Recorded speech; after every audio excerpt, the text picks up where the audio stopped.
이렇게 수협에 나오 계신 주님께 감사드리며 매일매일의 삶이, 하루하루의 삶이 하나님 뜻 가운데 살아가시는 우리 모든 성도님들 되시길 소망합니다. 오늘 진정한 변화라는 제목으로 말씀을 짧게 전하도록 하겠습니다. 성도님들, 역변이라는 이야기를 들어보신 적 있으신가요? 제가 몇 해 전에, 제 결혼하기 전에 충격적인 말을 들었습니다. 부모님의 지인을 만나면서 저 결혼합니다 라고 인사하는 그런 자리였어요.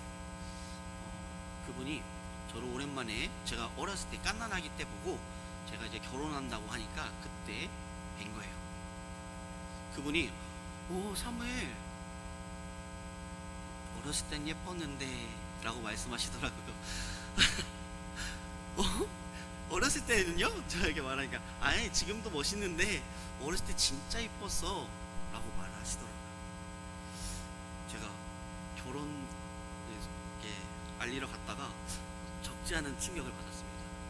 성도님들이 목사님, 제가 어렸을 때 잘 궁금해 하실 것 같아서 사진 한번 준비해 봤습니다. 제 어렸을 때 사진입니다. 그러면서 저는 이렇게 커갑니다. 보시면 제가 엄청 말랐을 때도 있습니다. 자, 이렇게 사람은 변하게 됩니다. 변하게 되는데 그 변화 가운데 어떻게 변화가 되느냐가 너무나도 중요합니다. 제 아내가 보면 안 돼서 다음 걸로 먼저 넘기겠습니다. 어렸을 땐 참 예뻤었는데, 예전에는 참 괜찮았는데, 이런 말을 들으면 우리는 기분이 안 좋을 수밖에 없습니다. 하지만 너무나게 훌륭하다, 엄청 변했네 라는 그러한 모습을 보면서 우리의 삶도, 우리의 신앙도 변해야 한다라는 것입니다. 우리는 모두 삶의 변화를 원합니다. 지금의 안정감도 좋지만 더욱더 좋은 변화를 위해서, 안 좋은 변화는 싫지만 좋은 변화는 모두 다 기대하고 기다리는 바입니다. 더 나은 내가 되기를 원하고, 더 나은 가정이 되길 원하고, 더 나은 국가가 되길 원하며, 더 나은 교회가 세워지기를 바라며 원하고 있습니다. 그런데 성경에는 우리에게 진정한 변화는 감정이나 환경에서 오는 것이 아니라 하나님 말씀을 통해 일어난다라고 말씀하고 있습니다. 오늘 말씀 제목 진정한 변화라는 이 부분에 있어서 우리의 환경의 변화가 아닌 우리의 마음 가운데, 우리의 믿음 가운데 진정한 변화, 온전히 예수 그리스도 말씀을 통한 변화가 이루어지길 소망합니다. 오늘 본문의 책인 느헤미야는 1장에서 7장까지 일부로 되어 있습니다. 일부의 내용은 느헤미야의 귀환과 또한 예루살렘 성벽 재건에 대해 다루고 있습니다. 8장에서 13장까지의 말씀은 입으로 이스라엘의 언약 갱신과 개혁을 중심으로 다루고 있는 것을 보게 됩니다. 바벨론에 의해 나라가 멸망하고 백성들이 포로로 잡혀감으로써 마치 사라진 것처럼 보였던 그 이스라엘 백성들이 3차에 걸친 그 포로 귀환과 예루살렘 성벽 재건을 계기로 외형적으로는 온전히 재건되고 회복되었지만, 또한 그런 회복됨을 통해서 새로운 출발을 하게 되었음을 상징적으로 보여주는 것이 오늘 본문의 말씀입니다. 특히 그러한 새로운 시작이 율법의 낭독과 또한 그로 인한 백성들의 통곡의 회개로 시작되었다라는 것은 포로 귀환한 이스라엘 공동체가 내적으로도 온전한 회복의 길을 걷기 시작하였음을 보여주고 있는 것입니다. 이렇게 느헤미야 8장은 포로에서 돌아온 그 백성들이 성벽 재건을 마친 후에 영적으로 새롭게 변화하려는 그 순간을 보여주고 있습니다. 이 변화는 단순한 결단이 아니라 하나님의 말씀과 하나님의 말씀을 통한 회개 그리고 경배로 이어지는 것을 오늘 본문의 말씀을 보게 됩니다. 그리고 그 중심에는 예수 그리스도의 그림자가 담겨 있는 것을 우리는 바라보아야 합니다.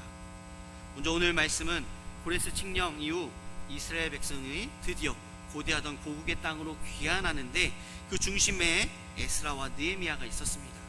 이 둘은 무너진 공동체의 재건이라는 같은 목적을 가지고 예루살렘으로 돌아오게 됩니다. 포로로 잡혀가 있는 그 70여 년의 시간 동안 이스라엘 백성은 어떻게 변했을까요? 이방 민족의 풍습과 생활 습관에 이미 많이 젖어들어서 그 풍습에 스며들어 있는, 내가 이것이 하나님 말씀에 반한 것인지 이방의 풍습인지 분간하기도 어려운 그러한 가운데에 나아갔습니다. 그렇기 때문에 가장 먼저 그들 가운데 성전을 다시 건축하고 무너진 성벽, 무너진 백성의 마음에 하나님의 말씀을 세우기로 작정하게 됩니다. 에스라의 주도하에 성전은 다시금 완공되고 이제 성전을 보호하는 성벽 재건이 남았습니다. 성벽 재건하는 일은 느헤미야가 맡아서 진행하였는데, 느헤미야는 여러 대적들의 방해와 공작에도 불구하고 52일이라는 그 짧은 기간 동안 기적적으로 성벽을 재건합니다.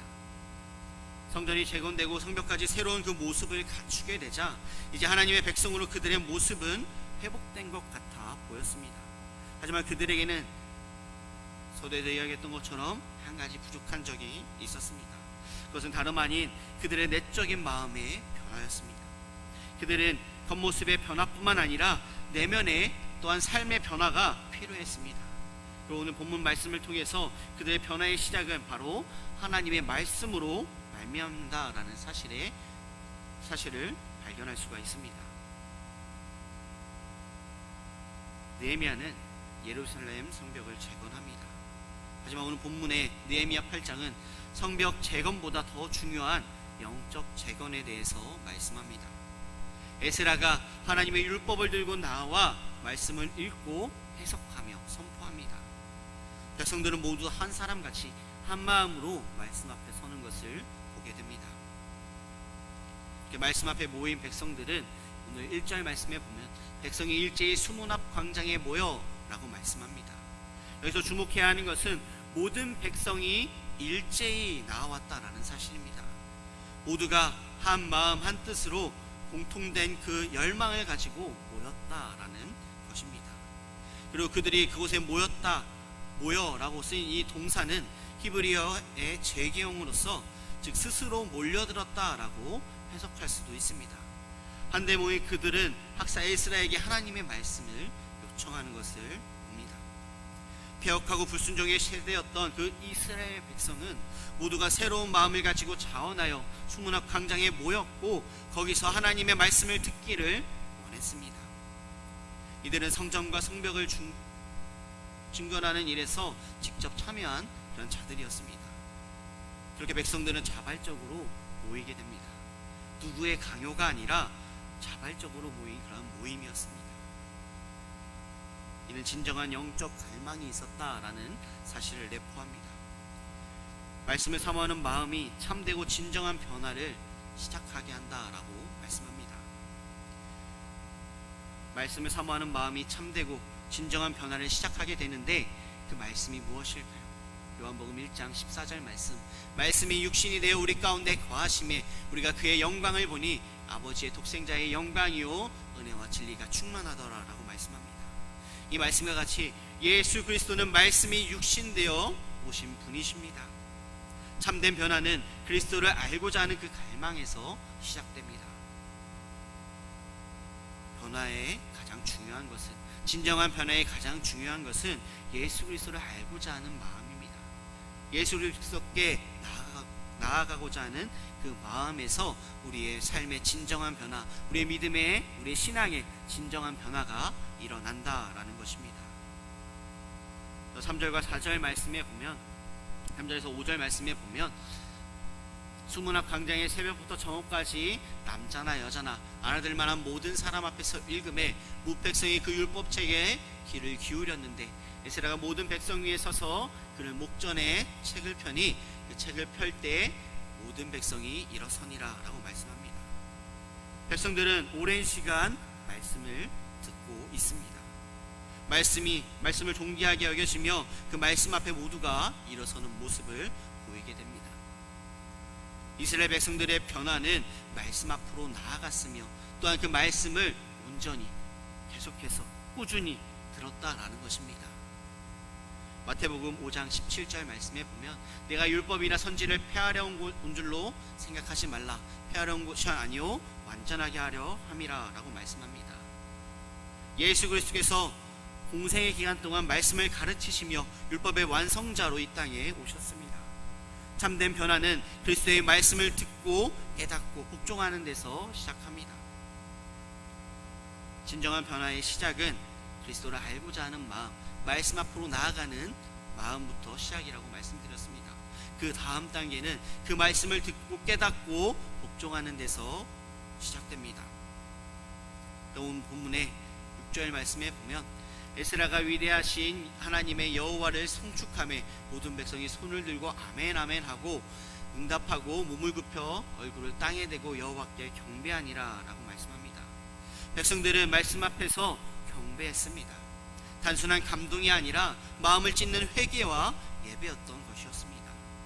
이는 그리스도의 복음을 들은 우리가 하나님 앞에 엎드리는 모습과 같습니다. 십자가 앞에서 우리는 죄를 회개하고 예수님을 경배해야 함을 말씀하고 있습니다. 우리의 진정한 변화의 시작은 말씀 앞으로 나아가는 것이며 그 말씀을 듣고 깨닫고 복종하며 또한 그 가운데 회개하며 예수님을 경배하는 데 있다라는 것입니다. 그렇게 예수 그리스도 안에서의 그런 진정한 변화가 이루어져야 합니다. 느헤미야 8장은 단지 말씀 낭독의 장면이 아닙니다. 예수 그리스도 안에서 이루어질 참된 회복의 예표로 바라볼 수가 있습니다. 에스라가 말씀을 해석하고 백성들이 말씀을 이해하며 반응한 것처럼 누가복음 24장 45절의 말씀과 같이 이에 그들의 마음을 열어 성경을 깨닫게 하시고 라는 말씀과 같이 예수님은 오셔서 우리의 마음을 밝혀 마음을 깨닫게 하시고 성령을 통해서 우리 안에 진정한 변화를 이루어 가십니다.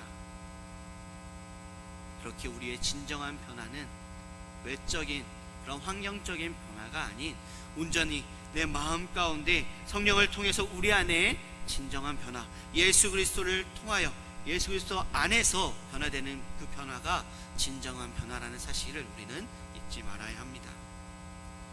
그렇다면 우리는 진정한 변화를 위해서 어떻게 행동해야 하며 어떻게 살아가야 할까요? 우리는 말씀을 사모해야 합니다. 날마다 말씀 앞에 서야 합니다. 더구나 요즘처럼 멀티미디어가 발전한 이 시대 가운데 교회의 성경을 들고 오는 것마저 줄어드는 이 시대 가운데 휴대폰 어플을 사용하여서 성경을 보고 찬송을 부르는 게 잘못된 것은 아니지만 때로는 성경을 들고 다니지 않는 사람들이 점점 많아지는 이 시대를 바라보면서 혹시나 말씀에 대한 사랑이 식은 것은 아닐까, 말씀을 소중히 대하는 마음이 약해진 것은 아닌가 하는 그런 우려와 안타까운 마음이 들기도 합니다. 한편으로는 말씀이 가까이에 있어 좋은 거 아닐까라고 생각해 보지만 우리 성도님들 중에 혹시 핸드폰으로 성경을 읽으시는 분이 계실까요? 저는 핸드폰으로 성경 보기가 힘들더라고요. 핸드폰으로 이제 성경 봐야지 하고 키면 카톡이 와 있어요. 카톡 확인하고 성경 읽어야지. 쿠팡 특가가 떴네? 쿠팡도 한번 보고 유튜브 재밌는 게 떴네? 라며 우리가 성경을 보기에 방해물들이 너무나도 많이 있습니다. 그래서 이 성경을 보려고 하면, 글로 된 성경을 보려 하면 또 어떠한 마음이 들죠? 까만 건 글자요, 하얀 건 종이다 라며 잠이 오기도 합니다. 우리는 말씀을 사모해야 합니다. 말씀 가운데 말씀을 읽으며 나아가야 합니다. 시편 119편 81절 말씀에 보면 나의 영혼이 주의 구원을 사모하기에 피곤하오나 나는 주의 말씀을 바라나이다 라고 말씀합니다. 집안일 하느라, 직장 때문에, 육아로 인해 힘들고 지치지만 그 가운데서 우리는 말씀을 사모하며 말씀을 읽는, 말씀 가운데 나아가는, 말씀 앞으로 나아가는 믿음의 삶이 되어야 함을 말씀합니다. 왜냐? 말씀은 우리의 정체성과 방향을 회복시키기 때문입니다. 또한 우리는 진정한 변화를 위해서 어떠한 삶을 살아가야 하는가? 말씀을 이해하고 순종해야 합니다. 단순한 낭독이 아니라 깨달음과 결단이 필요하다라고 말씀합니다. 해석된 말씀을 받아들이는 것은 예수님을 따르는 그러한 삶입니다. 우리는 말씀대로 살아가야 합니다. 야고보서 1장 22절 말씀, 너희는 말씀을 행하는 자가 되고 듣기만 하여 자신을 속이는 자가 되지 말라라고 말씀합니다. 제가 어렸을 때 컴퓨터를 하루에 30분밖에 못했습니다. 근데 이 컴퓨터를 많이 하려면 성경 1독을 해야 됐어요. 초등학교 때 성경 1독을 하면 컴퓨터 시간이 10분이 늘어납니다. 하루는 어머니가, 부모님이 이제 목사님들 모임이 있어서 나갔다 왔어요. 들어오셨을 때 어머니, 저 성경 1독 했습니다. 어머니가 말씀했어요. 어떻게 읽었는데? 이렇게 읽었어요. 이렇게 읽었어요. 읽은 거 맞아? 네, 읽었는데요.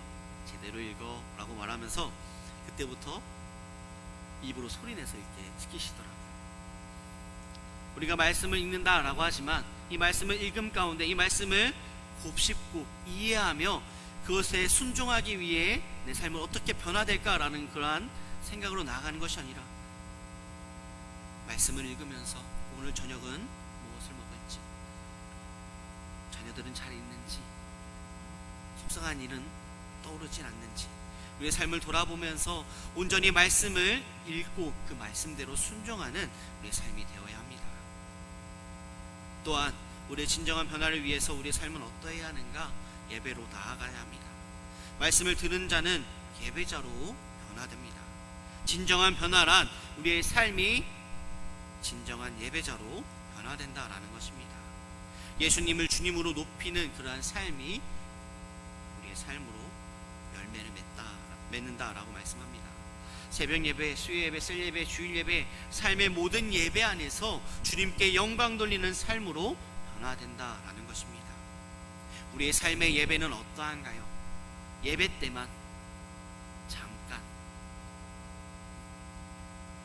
그리스도인으로 살아가는 집사로, 권사로, 목사로 예배 때만 그렇게 주님 앞에 나아가는 것이 아니라 우리의 삶의 전반적인 모든 부분 가운데 온전히 예배자로서의 삶, 그리스도인으로서의 삶, 예수 그리스도를 닮아가는 삶을 살아가는 우리의 삶이 되어야 합니다.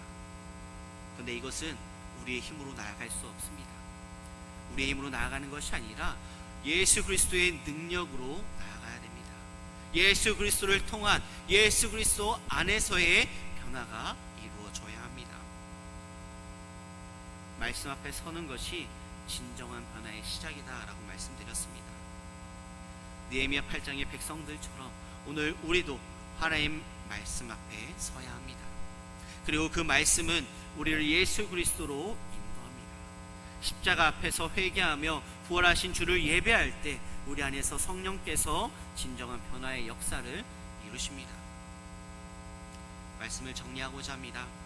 말씀을 통한 진정한 변화는 예수 그리스도를 중심으로 시작되어 예배로 완성되어집니다. 우리의 삶 가운데 말씀을 사모하며 지키며 살아가는 믿음의 삶이 되어야 합니다. 다시 한번 말씀드립니다. 십자가 앞에서 회개하며 부활의 주 예수 그리스도를 예배하며 그분으로 나아갈 때 우리 안에 성령께서 진정한 변화를 이루어 가십니다. 우리의 삶 가운데 진정한 변화를 누리며 살아가시는 모든 성도님들 되시길 소망합니다. 기도하시겠습니다. 사랑과 은혜가 충만하신 아버지 하나님, 우리 삶 가운데 말씀을 사모하며 지키며 살아가는 우리의 삶이 되게 하여 주시옵시고 진정한 변화로서 온전히 예수 그리스도를 중심으로 온전히 우리의 삶 가운데 진정한 변화가 이루어질 수 있도록 주님께서 함께 하시고 인도하여 주시옵소서. 우리의 삶을 주관하여 주시며 인도하여 주시옵소서. 바라오며 사임하신 예수님의 이름으로 기도드립니다.